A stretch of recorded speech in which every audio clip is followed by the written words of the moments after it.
City, Steve. Welcome me to New York City. Pisco, you're triggering me already. Why? Get that microphone in front of your face. Get it right in All front right, of your all right. face. There we go. How's that? Okay, yeah. I think I'm looking at the camera. How's your flight? It was amazing. It was an exciting flight. No drama, anything? Drama. We're doing politics. Where would there even be time for drama? There's no time for drama. No time for The drama. age of Trump is upon us. Wow, you really just brought the mood down. Sorry. Vibe. I'm just trying to be realistic here. We don't have time for all these petty little conflicts that you have. True, I agree. Yeah. So for those of you who don't know, we're here interviewing some DNC chair candidates. And these are the folks that are going to be running the party, especially in the interim when there is no like president as a leader. These people are going to be doing a lot of the logistical stuff, a lot of the planning, organization. And this is a race that really matters. And it's often like under people's radars. And I think that it's important and good for new media people, such as yourself, to be involved in this kind of stuff. So thank you that you're here.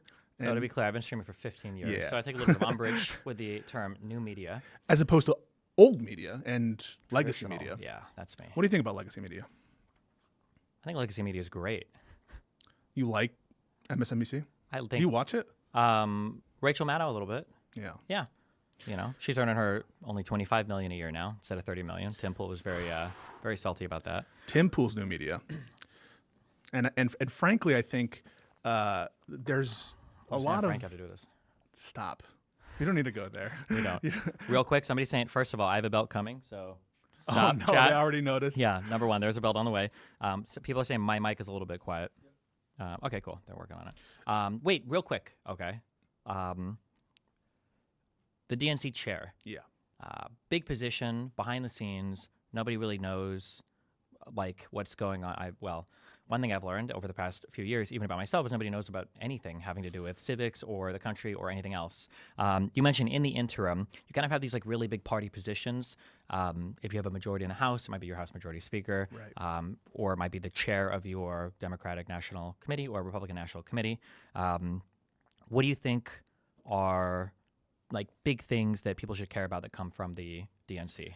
I think for sure media engagement, messaging, and you know that's like a big talking point is who's the next Joe Rogan of the left. But it really like in terms of getting the message out, outreach, building relationships with, and like having a on the ground strategy as well for getting the message out and supporting the candidate. And that I think is something that you've always done, no matter what your criticisms might be of the Democrat who's running or whatever. You don't make any apologies for who you want to support in the general election.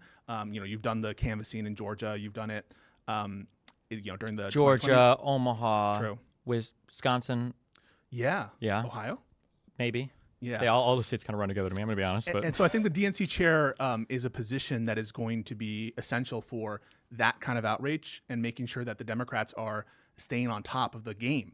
The Republicans, say what you want about them in terms of policy coherence, in terms of the viability of their candidates. They had some electoral failures in 2022 and 2020. Some, yeah. But they do some things good.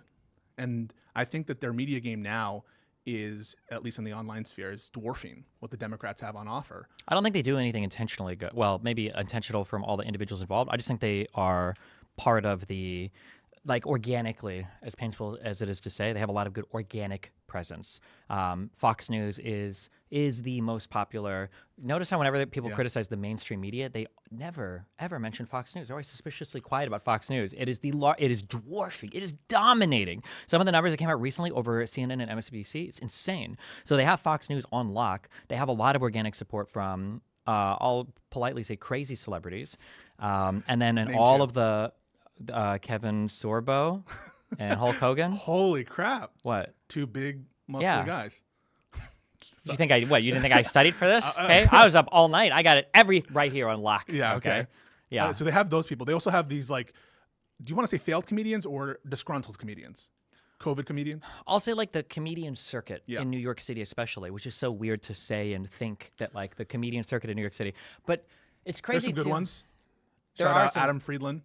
Yeah, for sure. Yeah. Mullen. Yeah, absolutely. Good guys, good dudes. But it's funny that even the audiences are so much further to the right than a lot of the comedian guys are. I don't know if they realize that or not because they're these people that I go and talk to. I always forget the second guy's name and it's so rude. Ryan Long and his partner, who's the guy who I even talk to more. Yeah. But like, yeah, I'll talk to these guys. We get along just fine. There's nothing awkward, nothing weird. We chat on the show, even if we're like a little bit, combative back and forth or whatever. But then the audience is like, this fucking guy, we hate this dude. He's so horrible. And it's like, oh my God, the audiences are crazy. The YouTube comments I've noticed, and it's not just on your videos, I have to say, although your YouTube people hate me. That said, if there That's are August's any... fault. He character assassinates you a lot, Yeah, what can I that say? if Pisco's there, we're about to have the most pedantic True. disagreement. Super, super true. But I do notice that a lot of these audiences are just headhunting. They're putting all sorts of vitriol in the replies. Like, your replies are pretty unhinged on Twitter. And Yeah. I'm just saying. Yeah, they are. They are indeed, yeah. And Reddit is like the only place, but who goes on Reddit these days? Everybody. Okay. That's still a pretty big platform. But no, the online media environment is it's like when the guy Crisis peeks mode. out in Terminator 2 and like you see like how destroyed the whole environment is, and it's like the T-1000s. Literally, I guess bots are the bot stuff, the foreign dudes, the organic like psyopers from like far right audiences that are real people. Like it's all the online environment is harsh. Let's talk Daily Wire for a moment here. Okay. So we have Ben Shapiro, one of the biggest conservatives Coming ever. today here? No, not here. I'm just kidding. Jeez. Oof.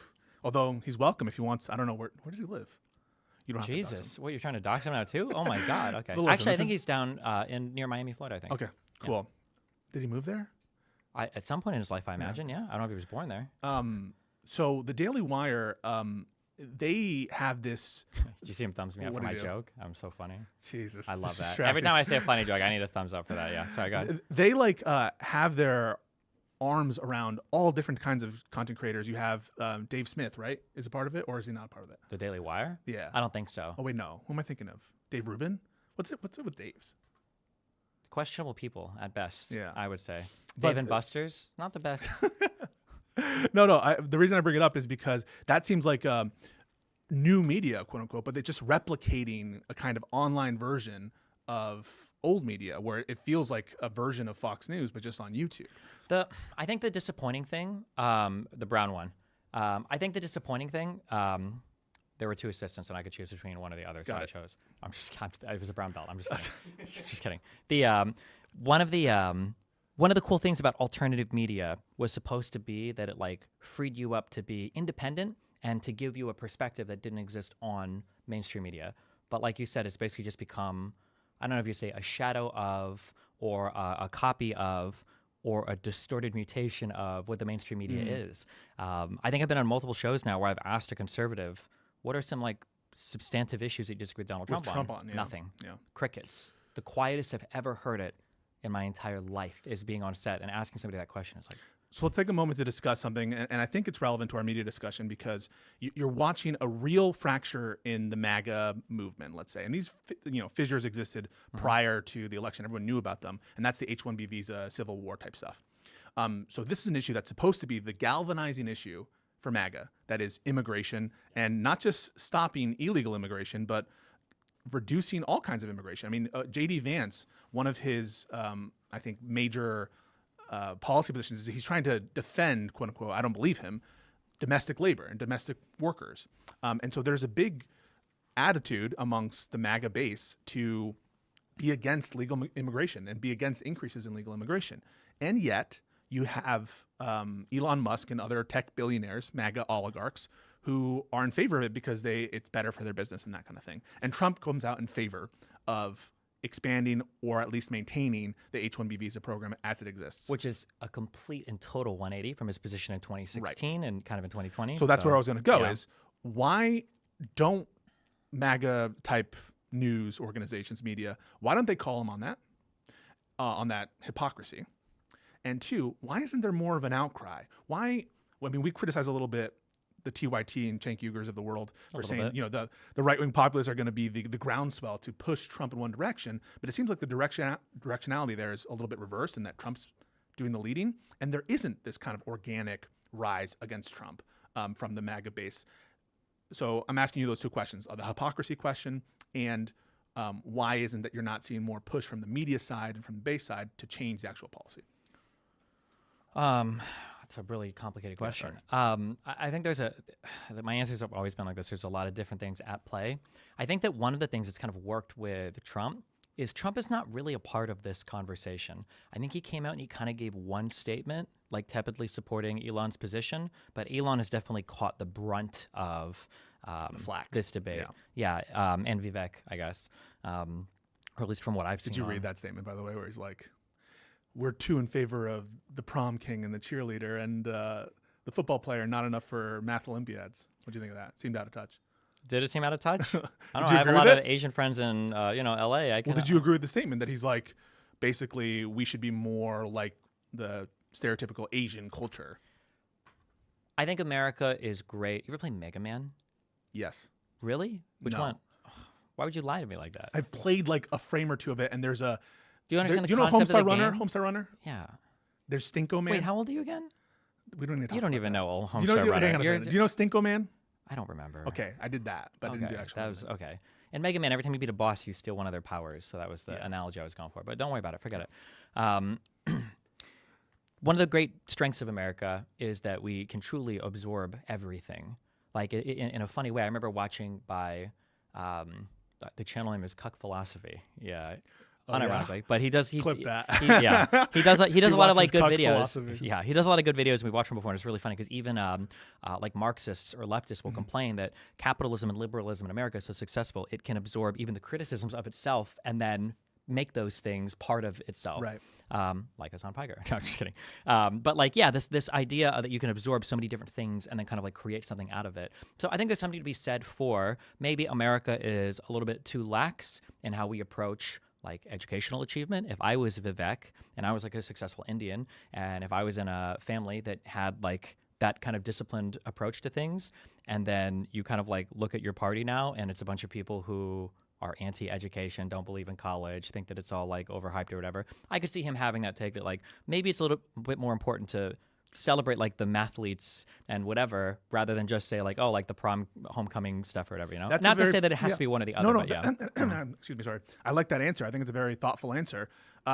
Bringing it back to the media side of it, that's not typically the reaction of the Beltway conservative, right? If you start talking about shit. So why are you having this thoughtful answer? There's been a reaction online, but not really this push towards Trump to fight back against Vivek. Or sorry, it's at least not a lot of criticism, and the media is kind of going mute on it. So why is it that we're seeing that kind of tension? Well, I mean, like you've absorbed a lot of kind of new, like the whole tech bro Silicon Valley stuff. These people don't cleanly align with Trump. Everybody gets, I guess it's like a strength and a weakness at the same time. Everybody gets to Trump in like a different way now. And the tendrils of like conservatism or at least MAGA-ism has like spread to so many different areas that you're bound to start taking in large groups of people that are going to have big disagreements with you depending upon what particular issue you're talking about. So like tech bros and crypto guys align when they want kind of maybe like less regulation on the crypto side or less regulation on like financial related stuff, and maybe these like quasi-libertarian-esque ideas about like budget stuff. But when it comes to your big like nativism and nationalism and like these like anti-immigrant types of arguments, I don't know if you're going to find as much alliance there, especially maybe with the workers a little bit, but not with the business owners. You're a startup or you're working in San Francisco and you're like, yeah, no more H-1Bs, no more outsourcing labor. Like I'm just going to pay $250,000 for every engineer that I bring on board for whatever project. Like, yeah, these guys don't want it. And then in a way, it's funny because it kind of mirrors the old neocon Tea Party split of the 2000s Bush era, right? Where doubled the size of the Department of Education, never really did much about immigration because businesses. Yeah, and now it's funny because you see that coming up again, and to nobody's surprise, wow, not to sound like a leftist, but the billionaires and the business owners sided with the programs that give them access to cheap labor. And they won. Of course, yeah. And now and it's the, I think Kalinsky, whose Twitter has been fire, okay, for like the past like 2 or 3 months. Can you recite your favorite tweet of his by memory? I don't know if I want to say it because it's misogynistic. I don't know if it's misogynistic or not. It's the beans one. It's the beans one. I don't even know. It was just such a dumb. It was just such a. It looks like something I would have tweeted in 2016. I'm like, what a stupid tweet. But just hilarious. I think it got like over 100,000 likes on it. Really? But I think he's been tweeting the memes too. But it's like the oh god, what the robot that gets replaced with the chip. That's one of them, but it's not that. It's like the I fell for it again. Yeah, the I fell for it Yeah. again awards. Yeah, and it's like, oh my God, the billionaire guy is aligning with billionaire interests and not with us, the people. That's so surprising. So why is it Kyle Kalinske doing that? And let's get back to the hypocrisy. Trump comes out in 2016 and says, like, actually a written statement, I think, which is like, we need to be done with H-1B visas. Why isn't like it the right-wing alt-new right media that's calling him out for this shit and directing it towards Trump's hypocrisy as opposed to Vivek and Elon, who are kind of easier targets? Without getting too much into, I guess, like, without getting, oh man, all these questions are so heavy. You know this. We've spent a lot of time on stream talking about this. There's a concept that I talk about, emotivism, where when people say things, it doesn't really have anything to do. You're not even trying to translate what they're saying into some other factual statement. Usually they're just like giving you an emotion about how they feel about a thing. So Donald Trump might say something about like H-1B visas are good, and what he really might be saying is like, or what the feeling is that like these illegal immigrants are bad. We need high skill labor. And that might be like what people are hearing. And then later on, now when we're in an environment where I think the poor tech workers are up to like 2% unemployment, the horrors. And now, you know, they're feeling like, okay, well, oh my God, we just had all these tech layoffs because we were all being employed way too much or getting paid way too much. Now the emotion is like, well, now we're against H-1Bs, but not because they're like principally opposed to high skill immigration or anything else, but just because they're feeling that squeeze and they're like, I want you to protect our wages more. Because Trump ran on a very protectionist platform, right? Very nativist, very protectionist platform. So, well, he said he did, but then he did have some statements to the effect of, we'll staple a green card to every single diploma if you get educated in the United States. I heard him say that one time, which is an amazing idea, by the way. One of the biggest benefits of even illegal immigrants is that your big government expenditures are early in life and late in life. And if you can take somebody into your country at 18, 19 years old, you've already gotten all of the early childhood fiscal spending out of the way. So that one of the craziest things about deporting DACA kids is that like you had all of the tax, the fiscal burden, and then the labor burden because you've got somebody not working to raise these children. And then they get educated in your publicly funded schools, and now you're going to ship them to another country. What a gift. I think I remember him saying this statement, but it was like one time, and he's also spent part of his administration trying to destroy DACA. So I have no idea what he would actually do, but what an amazing idea that would be. And I've got like mixed feelings on it. I know it's a bad American statement to say like, I hope his administration does horrible, but there's like a world where Trump and even like RFK stumble into all of the right answers just because they're so clueless about things. And stapling a green card to diplomas for people that we pay to educate, that would be an amazing thing to do. Yeah. And I think that you and I are big enough to admit if he were to do something that we agreed with. I'm not. You're not. Okay. I guess we're not. But you're big enough to admit that if he did something we agree with, then we would be. I guess we would be saying so. I mean, you wouldn't say something if Trump did something based, you wouldn't agree with it, or you wouldn't. I think you have to be really careful because it depends on how they get there. Yeah. Right. If I had like a worker who was just like doing a horrible job, and I was like, we're getting rid of her. And you're like, good call. And I'm like, thank you. I don't want any women on set. Yeah. Okay. Would you like agree that it was like, well, it was a good fire at least, right? Yeah, probably not. I think that's a good point. And so I don't think we can rely on the right-wing media to be calling out the excesses of Donald Trump or this new regime that he's going to have. And I think that sometimes the contradictions are part of the strategy. He can have plausible deniability. He can, have these kind of infights and use them to his advantage to jockey for position. And so I think that we have to rely on our Democrats to be strong. We have to rely on our Democratic media to be strong as an opposition. But it seems like people are giving up in advance. That's what it seems like, both from the old media perspective with certain, I think CNN's been there for a while. I think the false, both sides-ism, and then certain figures that we've already talked about on new media that seem to be like quite sanguine, quite optimistic about Trump presidency potentially doing really great things. And so what do you want to see out of the Democrats, I'd say globally, and then specifically the media approach of the Democrats moving forward to combat if we can't rely on the right-wing structures to self-police? Two big things. So one, and I think this is the perfect forum to have this conversation, is what is the Democratic Party? Like, what does the Democratic Party represent? When I think of like, what is the Republican Party? I think of Donald Trump. He's a big dude. That's like whatever MAGA is. Like, they have a name for their culture. It's MAGA, right? And that brings to mind. It's an identity. A whole bunch of cultural things. It brings to mind music, that guitar player, the YMCA. Okay, maybe. Which guitar player? I'm What thinking was about the country guy who did the Richmond, north of Richmond? Oliver. Wait, I don't remember the guy's name. But like Oliver? Is it Oliver? Sure. Check if Let's it's go Oliver. that. They'll edit it in the post. Okay. Edit that. Yeah, but they have like their own music. They've got their own memes. They've got their own media figures. They've got Daily Wire movies. Like they have everything. But I think of like, what does it mean to be a Democrat? I'm thinking like Michelle and Barack are like in the server room in the deep state, like tinkering with things. There's just like That's a nothing good that comes to point. mind for like, what is the democratic culture? And the sad thing is not to cause division or do any division, but just identifying division. When you think of the strongest points of Democrat culture, you're thinking of what the Republicans are telling us the Democrat culture is. Democrat culture is the Palestinian protesters on college campuses. It's the BLM rioters. It's just like the most extreme. It's the people on college campuses. It's the people that they make fun of in their movies and the Daily Wire. Like, Or it's corrupt Hillary Clinton. yeah, or it's the Hunter Biden crime family, or it's the Hillary Clinton, corruption. It's all of these things. And it feels really weird. I've kind of joked about this before, that even if I go on left-leaning shows, if I was like, I'm supporting Biden 100% or I'm supporting Harris 100%, you feel like a dork. Yeah. Even on like left-leaning shows, you're like You a look nerd. like a dork. Yeah, and it's like, No, I are mean, really? you look like a dork. Like right now? I'm just joking. Fuck you.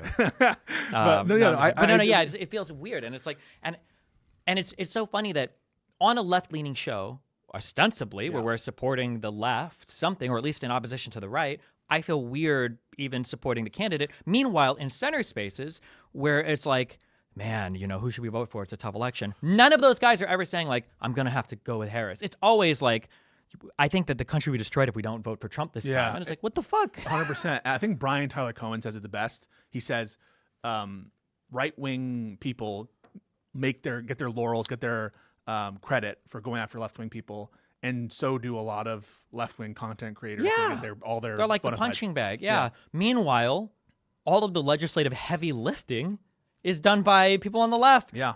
Trump Yeah. is going to benefit so much from things like the CHIPS Act and the infrastructure. I was going to say the infrastructure bill, the Inflation Reduction Act, like all of these things. Not only does he get to benefit from that, I had a great emailer. I love my emailers. Yeah. I love you guys. They're Thank good. you. I don't know which camera, whatever camera I'm on. Thank you, emailers. A guy emailed me, and he pointed out that a lot of the increased debt and a lot of the spending deficit that Biden had to deal with was a lapse from the tax bill that Donald Trump did. But when you have that tax bill, you get the immediate feel-good feelings of it. Like, imagine if there were two people living in your body. Imagine if there was nightclub Adrian, and then there was hangover Adrian. Yeah. And nightclub Adrian gets to have all the fun, pass the tax bills, do the crazy deficit spending, be a disaster during COVID. And then you wake up as hungover Adrian, and now you have to rebuild from the 2007, 2008 financial crisis, rebuild from fucking COVID and everything else. And we are playing this game over and over again. And it's like, bro. Yeah. Have you seen the movie Substance? You haven't. I have. You have. Of course. So that's what you were referencing just then, and you didn't think I would see the movie. You didn't think I saw Oh my the God, movie. I wasn't referencing that, but that would have been a really good analogy. I'll keep that in mind. Yeah, that's For a good O'Malley, rep. yeah. Well, I think it's kind of funny because it feels like every time there's a Democratic presidency, the Republicans make a mess and the Democrats clean it up. And I think that's even true of boring things like line items and deficits and that kind of shit. And while we're doing it, they are kicking and screaming the whole way About our massive deficits and the massive about everything they Yeah. don't want to work with or do anything. Yeah. And so why here we have objective wins recognized by really both parts of the Democratic Party. You can say even like the more lefty side of it and the more establishment side. I'm going to lay out some of them. Massively not neoliberal policies, but pro-American worker policies. That is with the NLRB. That is The with first president to ever join a picket line correct in U.S. history. Actual policies like in all of these big expenditure plans. I think they're all like produced in America because Republicans have been kicking and screaming about that. And it's actually funny. I had a Twitter fight with someone who was like, "I hate that there's a delay in the getting broadband to everybody. It's not super delayed. It's according to schedule. It takes time to get these things like up and running. But he's like, if they wouldn't just make it in America, if they would take deals from outside of the country, maybe it would be done faster. But I'm like, that's because you guys wanted it. You guys want everything to be made in America. And Biden made it a policy goal to benefit the American worker, extending some of these targeted tariffs a lot of massive investment in American production. The CHIPS Acts you already mentioned, those are massive wins for that I think lefties would like. For the more, I would say, liberal side of it, you have... And just as on a thing there are also examples of good, it sounds weird to say, but it's good governance. Yeah. We had an executive who, in a historically divided country and divided Senate, was able to pass insane amounts of legislation. And even your Emma Vigeland's, even your Kyle Kalinski's, like all of your far-left people who are kind of not the biggest fans of Biden coming in, I think have all said, even seeing that on the majority report, like Biden did a much better job than anybody thought he would have been able to coming in. I frankly, I would challenge any one of these people to name in their lifetime a president with a better domestic agenda than Joe Biden. They would never say that. They would never. Now, I say domestic purposely, and we can leave it at that. But all that is to say, that didn't get through to a lot of people. Those wins for domestic labor, and I didn't get into the liberal ones, but they exist, and you know them. We talk about them all the time. It didn't get through. Why not? I can't say anything about it being mean. So I feel like a big feeling that I have is that people are feeling a lot of what's being told to them. So people will feel like things are horrible or terrible, even if they're not. And I think that we have a way of framing things like negatively or positively in our mind, depending upon the environmental stimulus we're getting. So it's not that people are not understanding, like seeing a fact of what's happening, but their interpretation of that fact. I've given this example several times. When we were on that call with the one guy who said he was an immigrant and that he moved to another place and that inflation was making it impossible for him and his wife to get by, or was making it much more difficult, right? On the spaces. Yes. And they moved into a house that was twice as expensive. Oh, that's he quit his job to take care of a new child they had, and he was complaining that Biden's America was making it tougher to live in. And that was interesting to me because I was like, I'm curious, if this would have happened under Trump, with the same set of facts, would you have said, I was able to quit my job and move into a house that was twice as expensive as our last one, and even though it's tight, we're still making it. That's Trump's America. I'm curious, And then when you look at the, how is it that, not to throw everybody under the bus, my audience under the bus, whatever, but like supposedly we're on like the toughest times. Inflation is crazy. We can't afford anything. But like your Black Friday spending is up massively. Your holiday travels was up massively. And now I just read... there's another big thing that just happened. What was it? Economics, record something. Car sales, I think. Yeah. Travel as well. Yeah, travel was before. Yeah, but I think car sales, I think this is one of the largest years, I think, or they're like largest upcoming or pre-orders or something. I would have to check that out. And those are like objective facts. Like if people's behavior are these like record-setting grocery spending, record-setting travel, and record-setting expenditures, record Black Friday. Yeah.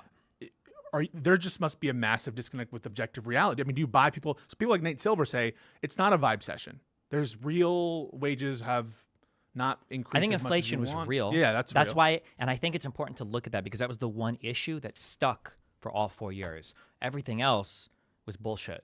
The trans boxing, even Trump after the election was like, how many people are even trans? Like, do we really give a fuck? They don't, right? What happened to?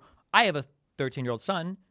Are there drag queen readers at his library still, or did they get rid of all of those? Like, where do they go? You haven't asked him. I haven't. He showed up yesterday in a dress and a ruby red lipstick, and I'm like, Nathan, what the fuck is going on here? And he's like, what would be wrong with that? It was absolutely nothing. Yeah.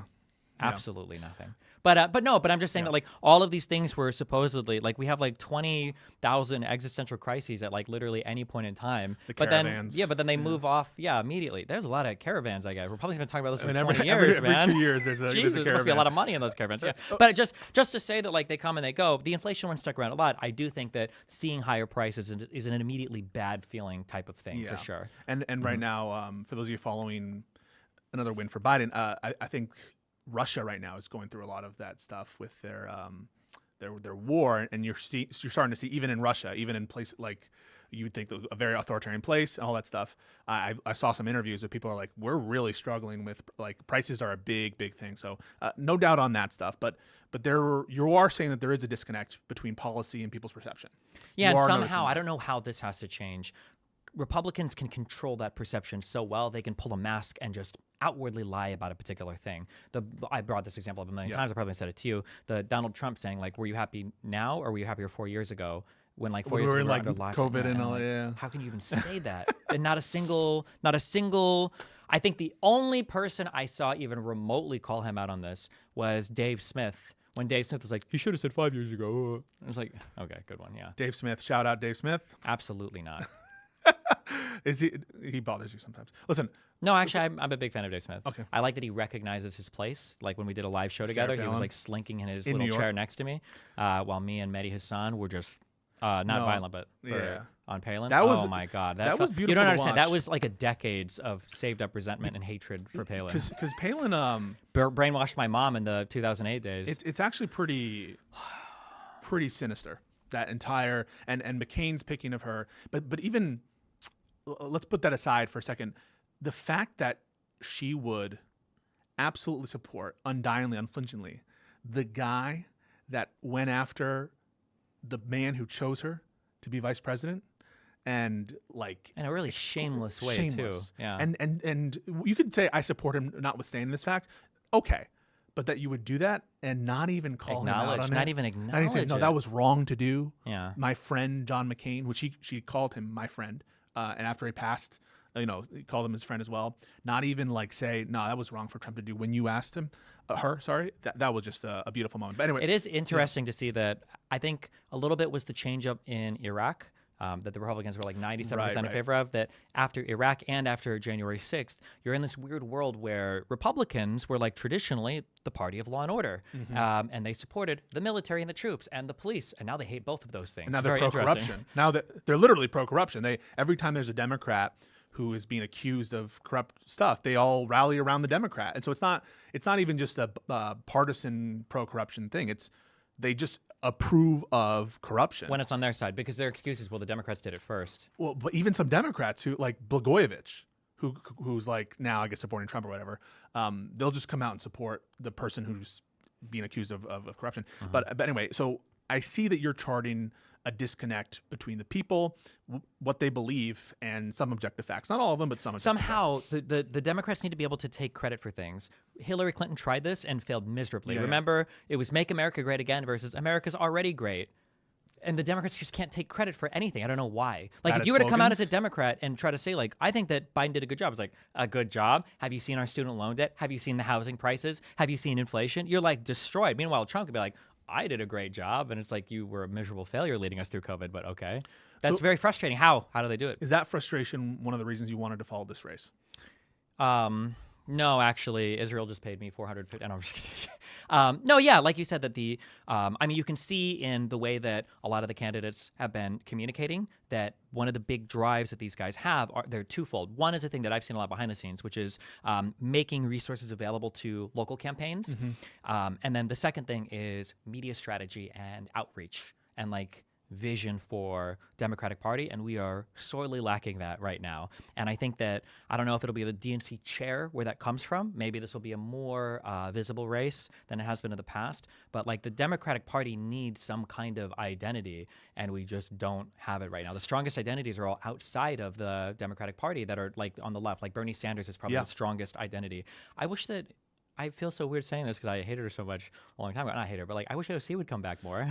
AOC. Yeah. Yeah, I think that AOC should be frankly our leader, and I would. She's gotten screwed over a couple times, right? She needed to be on that oversight. The stuff with she also got screwed over. Some emails remind me of this. She kind of got screwed over on the. It feels like she was very much out of the loop on the Biden talks. Can I just say one of the things I appreciated the most is when the whole party was in disarray, when Obama, when Pelosi, when stuff was getting leaked to the media, that Pelosi was on fucking Instagram Live. AOC was on Instagram. I'm sorry, yeah, the AOC And was like on kinda Instagram Live. talking to everyone yeah, and and- she was like, and "We just need to giving it- support Biden. We Yeah. need to." Yeah, and I was like, "Damn, that's huge respect. Huge respect. Huge and, respect." And I actually think, even though some people have closed doors sometimes, I think that she had a huge influence on policy with the Inflation Reduction Act specifically, because that all came out of Build Back Better, which kind of somewhat structured on a lot of the thoughts and ideas behind the Green New Deal. Yeah. And so I think that she's actually a worker, unlike someone like Marjorie Taylor Greene or some of these other firebrands, where they don't do the nothing job. to They don't show- do the yeah, work. exactly. They Yeah, don't, yeah, they yeah. don't show up. They don't go to votes and shit, and they don't go to committee. But she does. And I think it's a shame that she wasn't appointed to be the leadership of that committee.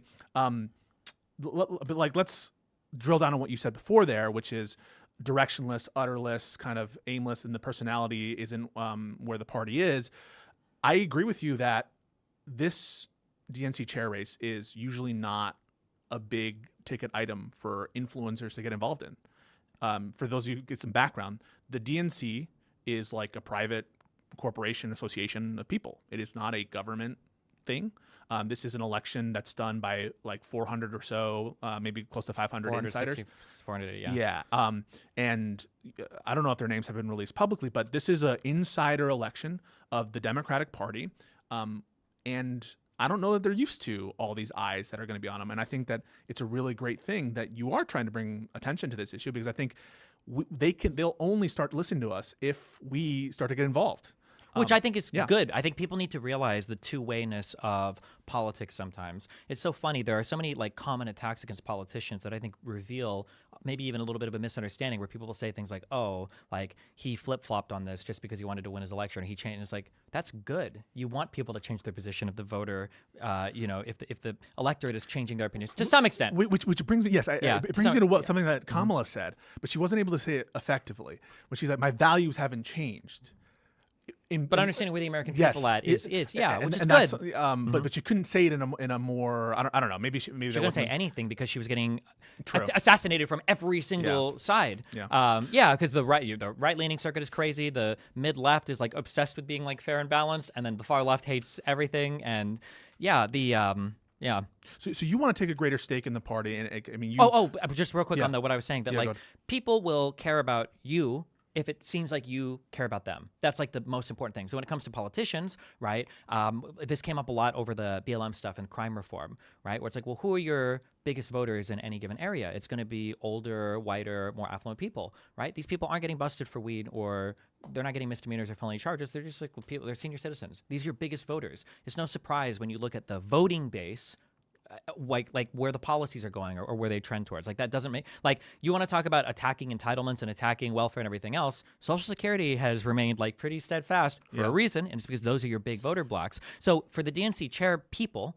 right, if the people, the electorate, if we care more about what goes on there, then they might have more of a care of what we think of what's going on. I think that's a wonderful comparison. So what are you looking for in a DNC chair candidate? What kind of person would you get excited about? And I don't think you've said whether or not you're going to support a candidate at the end of this process and at the end of your interviews, but if you were looking to support a candidate or to promote their ideas and that kind of thing, what would appeal to you? I think the two big things, it's actually probably the two things I brought up earlier. One is I want to hear like a vision for the Democratic Party that's a little bit above and beyond just kind of like the sloganeering. Mm-hmm. Slogans are important, but like I really want to hear how is the Democratic Party going to, like, I don't want to say reinvent itself, but at least like get a facelift, so that it feels like I want to be able to say like I support the candidate for president without feeling like a loser, okay, without being a fucking dork, okay.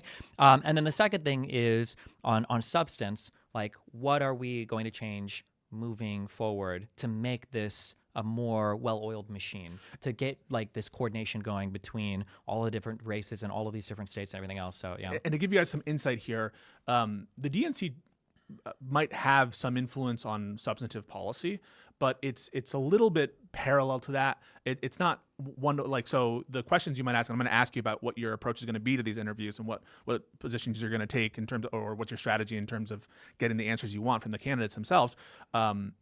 But it's not going to be as policy oriented. It's going to be more, the policy will be the approach to the party. Basically, like let's say you've heard of like, is it platform 9 3/4? For Harry Potter? Yeah. No. It's going to be like more like the macro visionary things. Yeah. What did that have to, were you trying to reference the? Nope. Okay. Got it. Okay. So let's talk about your approach to the interviews. You don't know these people firsthand. You're about to meet them. That's what you think. Oh, okay. So are you going to try to build a rapport with them? Are you, what's going to be your tactic in these interviews? I think it's going to be to basically get the, like, what do you want to do differently? And I mean, one of the things that I'm known for on stream, aside from being charming, handsome, funny, etc., good at video games, talented, strong, tall, is kind of like digging for at least like an example, I guess. Like tell me a thing that you're going to do. Specifics. Rather than I am going to overhaul the way that the Democratic Party communicates with candidates in a way that's never been done before so we can increase our outreach to young people. It's like, like, tell me what you're going to do. And for the people that we've got coming up, especially O'Malley, like these people have been in politics. They have things that they have done that have been successful, that have been novel. Yeah, I'm just curious to hear, like, give me like a couple things and like, let's kind of like talk through it. And then I think I'm also kind of curious to hear, like, what do you think has changed a lot in the Democratic Party, because these people have been on the inside and the outside for a long time. And one of the things that I'm kind of interested in, I guess on a personal level, is we always have this feeling that it's worse than it ever has been. Yeah. Has it persisted through all of that? Like, does it genuinely, for somebody who's 60 and has been in politics for a long time, is it really the worst it ever has been? Or is this just like a cyclical feeling that comes and goes? Or I'm curious what they think personally on that, yeah. So they're taking the sort of the mood of the country or the party. Yeah, or do you see parallels between, you know, how we feel about this versus... Weimar Republic and... Well, I don't think that old, but yeah. Sorry. So just to give you guys some context, my bad. So today we're doing interviews with Martin O'Malley and with State Senator Skoufis, who they're both going to come in today. And we're going to have other candidates as well. We're doing one tomorrow as well, which I think, Stephen, that you announced earlier today. And we'll have other candidates down the road. And is there going to be a call to action from you? Are you going to ask your community to get more involved in this race specifically and in Democratic politics specifically? I actually haven't thought about that. Yeah. Like in terms of would I support a particular person? I'm not like shy about it, and I don't think that I represent some company or political org where it would be improper for me to support a particular person. So yeah, I would have no problem like pushing my people towards a person, I guess. But in general, you want a more collaborative relationship with the Democratic Party. On a personal level, yeah, sure, yeah. But I think that like the important thing is this, at least in online spaces, it feels like we have a very much like a take it or leave it attitude, to where if I don't get my guy, I don't care. I'm totally disconnected. Right. If it's not my dude, I don't care, and I'm gone. No Bernie, and no that's vote, not your perspective. And that's it. Yeah, and that has to not be the perspective, right? Okay. Like, I think I was more on the Biden staying side versus the Harris running, which fair. I've been fully vindicated on because Biden would have won the election 100%. I'm just kidding. But that was kind of a feeling I had. But once it was Harris, it was all in Harris. It's not even a question, of course. Anybody, whoever would have been, even if it would have been Bernie Sanders that would have ran in an open primary and won, it would have been all in Bernie Sanders easily without a second thought. Yeah. How do you navigate that? Because part of the reason why people like you is because you do speak candidly and you do speak your mind. A lot of this kind of insider baseball is relationship building. And obviously we haven't like pre-screened any questions or anything. This is all going to be you and the candidate. But how do you go about navigating the difficulties in, you want to speak your mind. That's what you're known for. You don't want to hold back all, and obviously there's probably going to be a middle ground that you're going to, speak to. But is that hard for you? Well, now I'm hoping that they're going to come to me a little bit. Yeah. So I guess we'll see. Because, I mean, without giving examples, because it's crazy, Donald Trump talked to an insane smorgasbord, I don't know how to pronounce that, an insane collection of insane individuals with absolutely no pushback or detriment at all. And the Democrats need to wake up a little bit and be like, listen, this is not... I know that the island of trash Puerto Rico joke seemed really bad. Nobody gives a fuck. I'm sorry. Nobody cared about that. I try to make them care, guys. Yeah, nobody cared. Nobody gave a fuck. And like, meanwhile, Democrats will be like, oh God, like, 15 years ago, like this guy, said or did this. Or it's like, it's time to like chill a little bit. It's time to, I understand that your staffers are young and a lot of them might be like super progressive, but it's okay to like push back a little bit. And it's okay for them to give their like their feedback and everything too. Like, one thing that I want to stress too, because I always try to make people aware of all the different moving pieces and all the different sides that like one of the things I've said about you that I like so much is that we fight really hard. Brutally. Yeah. And you've come at me personally on things that you've said that aren't true. Like I haven't read the Colorado Supreme Court ruling and stuff like that you know are not true, right? So we've gone at each other really. I accuse you of being Italian all the time, right? So we go at each other really brutally, but by the end of the day, there's no question that we're on the same side. It's like not even a second thought. It's like bullying the fuck out of your sibling. Yeah. I have a sister, bully the fuck out of her siblings. But like if somebody else comes in, you're my it's brother, like, dog. yeah, it's not even close. Yeah. And I mean, like we're brothers. Yeah, we are literally brothers. Yeah, that's welcome. We just revealed that today. But you should watch our conversation about Merrick Garland, also with Josiah, who I think I feel similarly to about in terms of we get into it pretty. Oh, yeah. Yeah. All the live and learn boys. Shout out live and learn. Yeah. There's no question that like we are gunning for the same thing. Yeah. Whereas sometimes it doesn't feel that way with everyone in the space. And I don't want to, the reason I say this, I want to be clear. If you're a progressive and you're a massive Bernie bro, or you're like a lefty, tanky, Marxist, whatever, I don't think that you should stop pushing for those things and you just need to shut up and fall in line. And you should push as hard as you want, whether that means getting Justice Dems elected, whether that means fighting on a local level, whether that means trying to get larger candidates to adopt part of your platform, which I would argue Bernie Sanders was successful in getting like the 15-hour minimum wage adopted, at least as like a talking point or some kind of integration, right? I think that these are good things and it's okay. But I need the establishment people to also have some backbone, and that if they push for a thing and they don't get it, that's fine.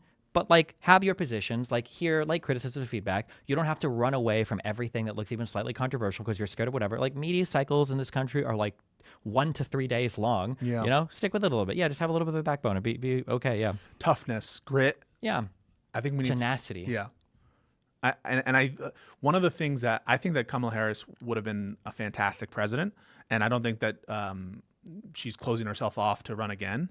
But one thing that where if she's going to run again, where I would want to see a greater, push for is that confidence to go into these spaces. And yes, sometimes even right-wing spaces and sometimes even weird alternative spaces with confidence.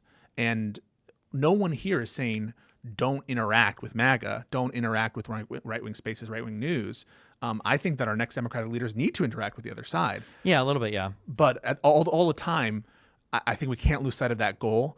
And that goal needs to be unity to defeat MAGA, unity to protect the Republic. Yeah. They need support from their side too, though. Like they need like real support because like imagine you're trying to fight, right? And you're getting like attacked from the front and the back. Like you can't do anything. Yeah. And you can tell when Trump or when a conservative goes on to a platform to speak, they're just in full-on offense mode. They're on Shameless. the same team. Yeah, but he can go and attack and attack and attack, Yeah. and he doesn't have to defend anything. He's got his whole establishment to protect him from that. And I'm not saying that our candidates shouldn't be are like beyond Tested reproach, or they shouldn't be like questioned on anything. But when Kamala goes on, you can tell that not only is she trying to fend off like what's being said here, she also has to be very careful because if she missteps, she's going to get it from the left establishment, the lefties, and the left and the center And left. in the debate, let me push back. Not really push back, but just give you the what happened when the media did that. When the media was saying to Trump, the cats and dogs thing, there's no evidence of that, or whatever they were saying in that debate, they got massive, huge criticism from the MAGA side to it. And so I agree that we can't rely on these, on just being like hopeful that the quote unquote neutral arbiters are going to be calling balls and strikes, because their guys who are more establishment, or their people who are their newscasters, they're not just calling balls and strikes. No, absolutely not. And the Brian, I call him Brian. You called him Brian Tyler Cohen? Cohen, yeah. Yeah. BTC. Yeah. He likes that better Does he? for branding. Oh, okay. Bitcoin. I think he calls it the both sides media. Yeah, I like yeah. that term. It's a good term. That's a and great term. But that only applies to the liberal media. The conservative media is never both sides. They're just conservative. Yeah. I watched, did you see, I don't even like to call it a softball interview. I call it a T-ball interview that Trump did with, was it NBC? His first one back after? Sir, you have the most beautiful, So this was, amazing not only hair. was this just lie after lie after lie after lie after lie, that she's like, I don't think that's true. And he's like, it is. Okay. By the end of this, he was telling her, you've been very rude and nasty to me. Like, this has been, you've been very unfair. And it's like, bro, this is you're insane. And then I go back and I'm curious because I was looking at like some of these interviews. You remember the one that Walz and Kamala did at the table? Yeah. This is like question, challenge, follow up. And it's You like, said you oh went my to China God. in August, but the records here say September, sir. And it's like 3 minutes on this, and it's like, holy shit. Meanwhile, Trump is like 50,000 criminals come across the border, all rapists, all murderers. And she's like, I'm not sure if that's true. It is. Next. And it's like, okay. So, Jesus. Yeah, it can't be like that. it really can. And that's why I'm so glad that you and I recognize, and I think other people are recognizing too, we need some strength. We need not weak Democrats, strong Democrats. We need a vision, and hopefully we'll get some of that in these interviews. So we're going to take the next couple minutes. Let's discuss a little bit about Martin O'Malley. First of all, my first knowledge of Martin O'Malley, who's going to be the first interview we're going to do, was the 2016 campaign, which a lot of people see as the kind of the start of the Trump era, obviously because he won, and that there were a lot of problems with the Democratic messaging in that time period. What about Martin O'Malley's background do you find interesting, and what are you looking forward to about the interview? The most interesting thing to me, I think, is to see him go from, and this is, I think I want to ask about this, is going from like a smaller office to a larger office, and then taking ideas from that smaller office and then manifesting those in a larger office. Because I feel like you have a lot of trouble where you jump from one pond to a larger one, and then you have a lot of trouble kind of like implementing ideas. And I'm actually very curious how he sees himself compared to like a Pete Buttigieg. Yeah. Because he's like a very much like a, I want the data, I want the stats, I want to figure out like how to do this. But he's done that successfully in multiple venues, right? As mayor of Baltimore, and then as governor with like the exact same types of programs and the exact same types of ideas. So I'm really curious about that. Yeah. And he's also worked in the Biden administration on Social Security. Just head of the Social Security Administration, which is the largest government. Yeah. And that's an issue, by the way, that is really important and critical now, given that Republicans are like openly talking about, hey, we need to fix entitlements, which is their, code words for gutting the fuck out of our social programs. Funny you mentioned Pete Buttigieg, who also got a lot of recognition nationally based on his bid for the DNC chair race. So a lot of careers and stuff and eyes get put, at least from the Democratic Party's perspective, on this race. Okay, I like that as well, because it goes from the local to the bigger, and then to the federal, and then obviously with the presidential run in 2016, he had to be steeped in some issues of federal importance, and obviously being a prominent Democrat for all this time. I think it's going to be super interesting. We're hoping that these interviews are a little bit more personal. You'll get a chance to see who they are as people. And Stephen, like we said, he's going to ask his own questions. They've not been like pre-cleared or anything. And we're super, super happy that there's been such positive reception from the candidates themselves. And we'll be announcing probably more interviews soon, but also from the community. And so I just want to take a moment to shout out DGG, who's been so positive about you getting involved more. And I know that things were dire at the end of the 2024 election. That stream was hard to be on. It sucked. Thank you for bringing levity to it with, look at Pennsylvania, all that stuff. I had to check in on you so many times because you were like in the corner on your phone, and I was like, maybe Pisco's like looking at the secret election rollout, and he knows, and I'm like, it was not fun, but we after that there was an Anything Else with Dan, where we were talking to Brian Tyler Cohen, and we had expressed that we're going to come back, and we're going to be fighting against Trump, and this is the first part of that. We think that it starts now. It starts before Trump's term, and it carries through. And so I just want to say thank you to the community for supporting it. Keep supporting it, because it's going to be a long slog. It's going to be 4 years of this shit, and you got to be ready. We're willing to fight it if you are. And thanks again for watching. In a minute, we're about to take a little break while the candidate, gets here, and so you're going to see the waiting screen for a little bit. But any closing thoughts before we head over to? No, I want to also, thanks a lot for supporting us. I know this is we've changed up content quite a bit in the past 15 years, from doing Zergling rushes to whatever political craziness is about to go on here. This is like a random thought that I had, and it kind of plays into this as well. It's funny, one of the things we talked about so many times is that like the swing state votes are so important. They matter so much that if you're in one of these places, if you're Pennsylvania vote, these are such important votes. They all actually do kind of matter, because we took the popular vote for granted, and Republicans like, I don't care about that. It's like when the girl like turns you down, like, I actually never liked her, right? I didn't care about the popular vote, but look at how ecstatic they were to win that popular vote. And it feels bad to lose it. It does. I think it does matter, and I think it says something. Even if they are saying they don't care that they lost the popular vote, look at how happy they were to win it. This time. I think that if you are that California voter, if you are that New York voter, pray to God New York is not becoming a swing state. Yep. If you are in one of these like really blue places, I think it does. I think every vote, every voice matters. We can't be abandoning Florida. We can't be abandoning New York. We can't be abandoning California.